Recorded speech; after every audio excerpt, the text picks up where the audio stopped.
Hello, my name is Anthony Eubanks, and today we're going to be talking about an overview of the class that we took for the past 6 weeks.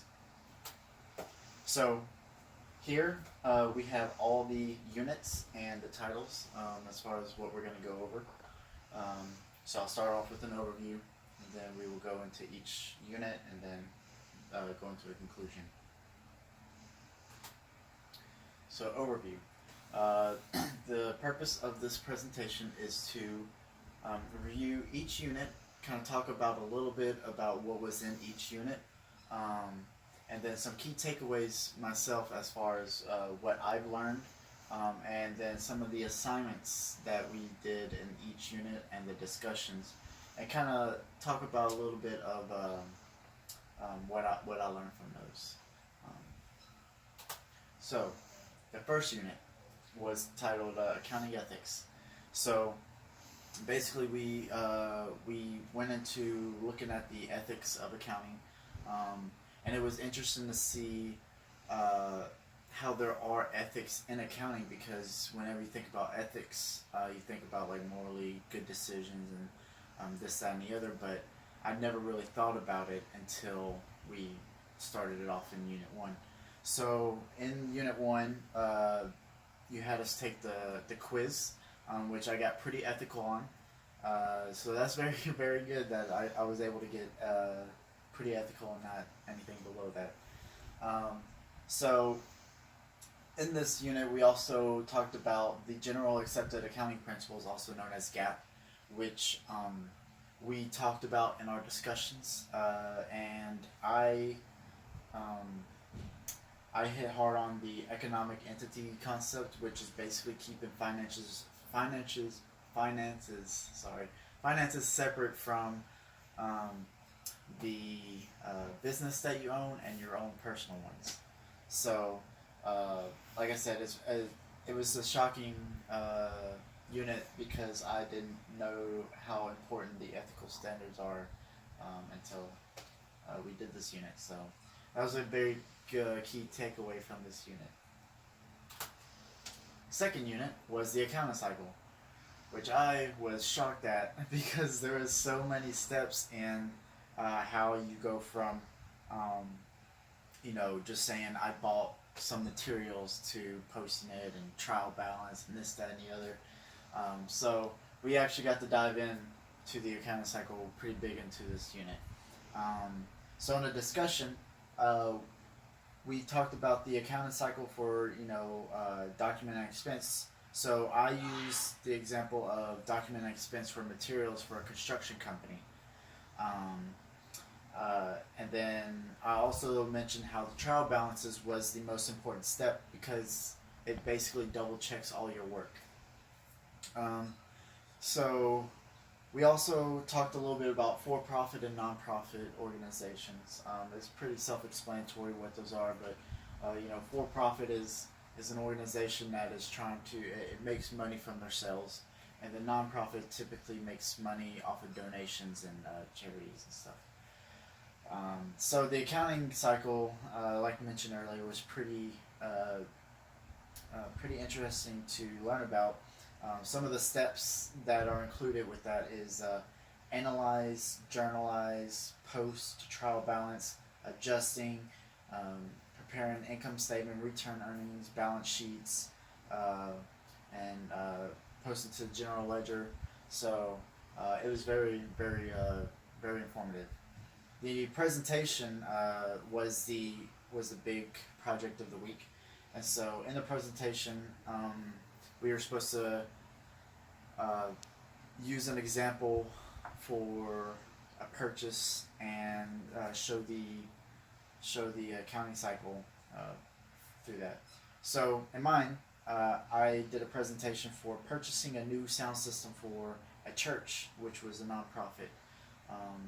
And I learned a lot from that because I kind of learned as I went, and it was very, very informative. So in Unit 3, we talked about financial statements, and I didn't realize there were so many financial statements that are included. So there's things such as the income statements, balance sheet, cash flow, stakeholder, equity. There's a couple more. but we also talked about the difference in service companies, merchandising companies, and manufacturing companies.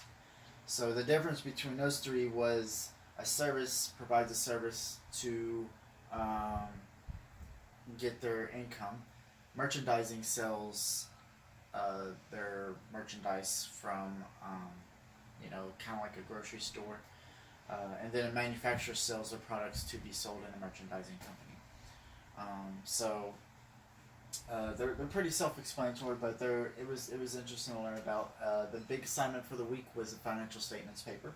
So the financial statements paper, I took a company that's local here called Publix, which is a grocery store. It's very similar to like Walmart, and we dove into their accounting, financial statements, and was able to determine how their financial health was, and looked for red flags, and was able to see where most of the money was made and whatnot. So that was a really fun assignment because I didn't realize how successful Publix was. So yeah, that's pretty much it for Unit 3. Unit 4, cost management systems. So we talked about cost drivers, managerial decision making, successful businesses, and then there was a presentation at the end of that unit. So the cost drivers are things that cause the price of a good to fluctuate, or a service, or price of a service to fluctuate. So in the discussion, the one I talked about was the price of crab, because, excuse me, whenever you go to a restaurant, you'll notice a lot of times that the price for a crab is labeled market, and so things can make it fluctuate to go up or down. Another example that I believe somebody else used was lawn mowing service, and the price of gasoline being their cost driver. So cost drivers are a very common thing to analyze to ensure that the business is being successful, and being able to make a decision based off of that. Like, for instance, if the crab was going to be super expensive that year because there was a low number caught, then how would they make a decision to ensure that their sales are being met?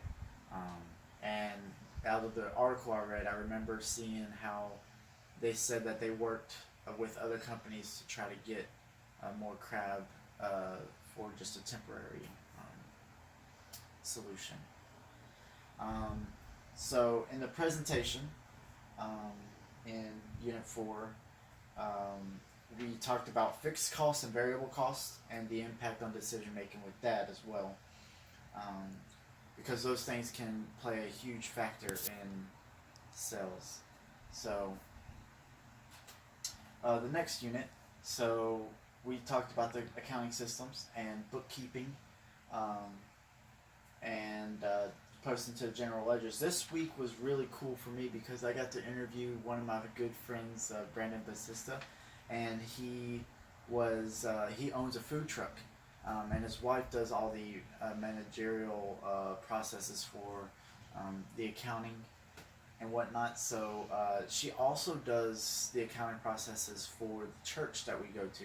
So it's interesting to interview her and see the difference between their for-profit food truck and a non-profit church. So she was able to help out with that. So that was very, very informative. So in Unit 6, Unit 6 was fairly short because it was the discussion and then this project. So it was just mainly analyzing red flags in financial statements. So we were able to look at income statements and balance sheets and kind of determine, like, whoa, that doesn't look like that business is successful. I thought it was very interesting in the discussions because there was one person in the discussion that talked about how they should look at just red flags for the financial statements, and so we got to talk a little bit about that. In conclusion, it was a very, very good class to take. I learned a lot about the accounting cycle and the processes, and like I said, the most useful unit for me was Unit 5, and that's it. Thank you.